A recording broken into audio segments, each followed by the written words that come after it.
Ann Coulter made headlines for the comments that she made on this show last night about who she believes is the most conservative candidate in the Republican field. Listen to this. I think the two most conservative candidates, and look, people keep talking about a brokered convention, you know, knock it off, Republicans. These are our candidates. We've seen them, we've seen the debates. I agree with that. The two most conservative candidates who are still standing now are Michelle Bachmann and Mitt Romney. Of the available candidates, Romney is by far the most conservative, tied with Michelle Bachmann, and he has a proven ability to win in a state like Massachusetts. Let me agree with you. All right, but the question remains, who do the voters think is the most conservative candidate? Joining me now to weigh in on all of this, author of the New York Times #1 bestseller, Culture of Corruption, Michelle Malkin is here. How are you? Good. How are you, Sean? You know, I'm just flooding through my email here, and I got to tell you, there's resentment building.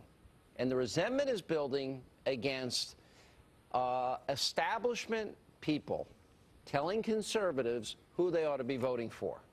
This NRO editorial is not going over well from the people that I know. Wanted to get your reaction.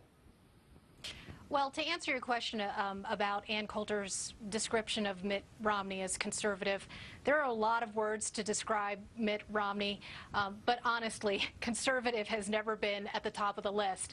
And I think that the frustration from the grassroots and Tea Party activists has been in watching people parade around in Halloween costumes all year long, pretending to be something that they aren't and never have been in order to win office. And the entire reason we had a Tea Party revolution over the last couple of years was not simply as a reaction to the big government impulses and corruption of the Obama administration, but also about the ideological corruption of Beltway Republicans.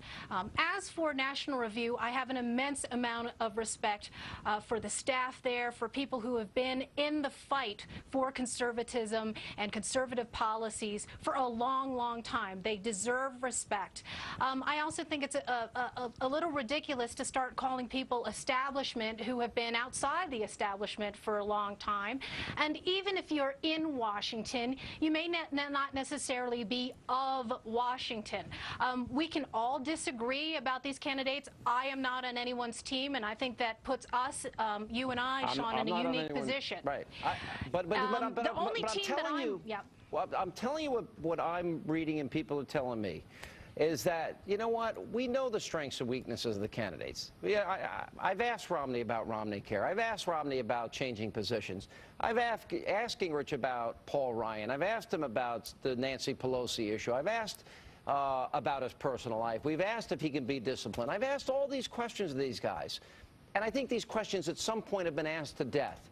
And it seems to me that there is so much scrutiny on so many conservatives that go on for so long. The Democrats get a pass, and then the fear begins to build. Oh, conservative, you know what? They're too flawed. This one's too flawed. And the most flawed person in this race this year is going to be Barack Obama, who has the worst record of any president in modern history. And it gets a little frustrating to me to see this infighting and this nitpicking on all of these guys. Well, I understand your frustration, but I certainly don't think it's nitpicking to look at each and every one of these candidates and ask whether they're... Michelle, you're misunderstanding me. I am saying that... No, I'm not. There comes a point, I think you're frustrated, we got it. Sean, we understand their strengths and weaknesses. That's what I'm saying. Right, and I'm saying that I think it's important to dig up Mitt Romney's statements when he describes himself as a progressive several years ago, and it's just as important to talk about Newt Gingrich's actions that bespeak of a very troublesome progressivism and, in some cases, very uncontrolled sense of narcissism. And look, the Tea Party, who is the Tea Party and who is the establishment? The fact is that although National Review and a lot of Washington Republicans and conservatives don't like Newt Gingrich, a lot of Tea Party conservatives don't either, and they have not forgiven him for the New York 23 misjudgment and the smearing that he did of grassroots conservatives who opposed his attempt to try and voice a big labor rhino in New York. All right, you know what? I will concede there is not the perfect candidate, but this is our slate of candidates. And at the end of the day, Michelle, I've looked at all of their strengths, all of their weaknesses, and I think all of these candidates are infinitely better than the disaster that we've got in Washington today. And it seems that there is a culture, to use your term, culture of corruption. There's a culture among Republicans and conservatives where they're not happy until they eat their own, spit them out, destroy each other, and then say they're not going to vote for the other one. And I think at some point they got to realize there's going to be one winner in this. And it's not going to be the establishment deciding. It's going to be the people in this country that are Republican, that vote in the primary, that decide. And frankly, I don't think anybody's one endorsement is going to matter that much. I certainly agree with that. I think it's all common sense that you're talking about. On the other hand, this is the primary process. This is nothing new. There is nothing unprecedented about Republican candidates going after each other in this clawing fight for the general election battle. It is healthy. It's healthy to a point. But then it gets to the point where it's unhealthy and counterproductive. Yeah. And I think that the words of Republicans are going to come back in the general campaign used by Obama.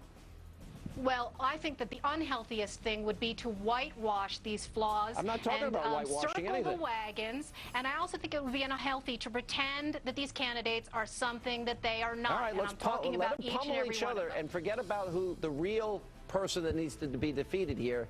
And I think there comes a point where it's a fine line distinction, and I think we'll make a big mistake. But I got to run. Good to see you. You bet. Appreciate it. Time to check in with